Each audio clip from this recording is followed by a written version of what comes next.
Health টিপসে আপনাদের সবাইকে স্বাগতম জানাচ্ছি। আমাদের আজকে আলোচনার বিষয়, যোনিতে আঙুল প্রবেশ করিয়ে যৌন তৃপ্তি ভোগ করলে কি সমস্যা আছে? প্রশ্ন, আঙুল দিয়ে যৌন তৃপ্তি মেটালে কোনো সমস্যা হবে কি? আঙুল যদি যোনিপথে ঢুকিয়ে নিয়ে নিজে যৌন তৃপ্তি মেটাই তাহলে কোনো সমস্যা হবে কি? উত্তর, না, কোনো সমস্যা হবে না। তবে আপনি অবিবাহিত হয়ে থাকলে যোনিপথে আঙুল প্রবেশ করাবেন না, তাতে আপনার সতীচ্ছেদ ছিদ্র হয়ে যাবে।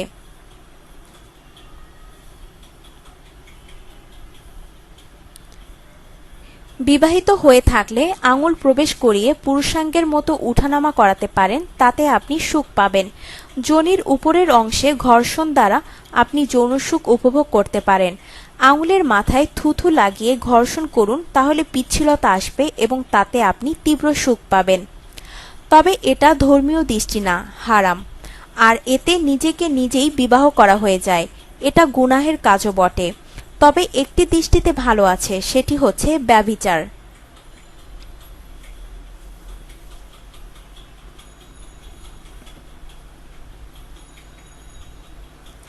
আপনার মনে যদি যৌন ইচ্ছা প্রবলভাবে জাগে, তাহলে পরপুরুষের সান্নিধ্য না নিয়ে নিজের আঙুল দ্বারা যোনিতে ঘর্ষণ করে যৌন সুখ উপভোগ করতে পারেন।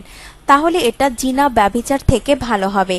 যেসব নারীদের স্বামী দীর্ঘদিন ধরে কাজের তাগিদে বিদেশে অবস্থান করেছেন, তারাও এই পদ্ধতিটি অবলম্বন করতে পারেন।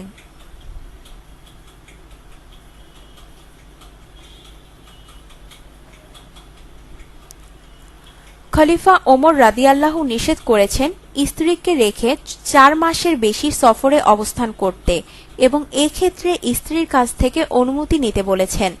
এবং রাসূল সাল্লাল্লাহু আলাইহি ওয়াসাল্লাম ও পিতামাতাকে নির্দেশ দিয়েছেন ছেলে মেয়েদের যৌবনে পদার্পণ করলে তাদেরকে বিবাহ দিয়ে দেওয়ার জন্য, কেননা তাতে তারা যৌন অপরাধ থেকে মুক্ত থাকবে।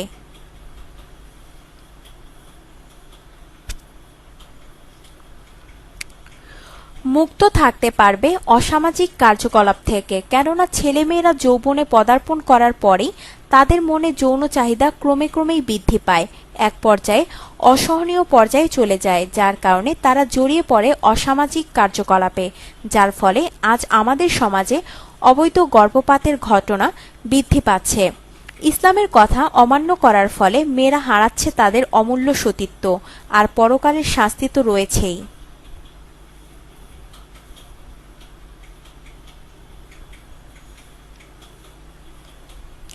আপনার জীবনকে আনন্দময় করে তুলতে এবং বিভিন্ন স্বাস্থ্য টিপস ও পরামর্শ পেতে আমাদের চ্যানেল সাবস্ক্রাইব, লাইক ও শেয়ার করবেন। ধন্যবাদ।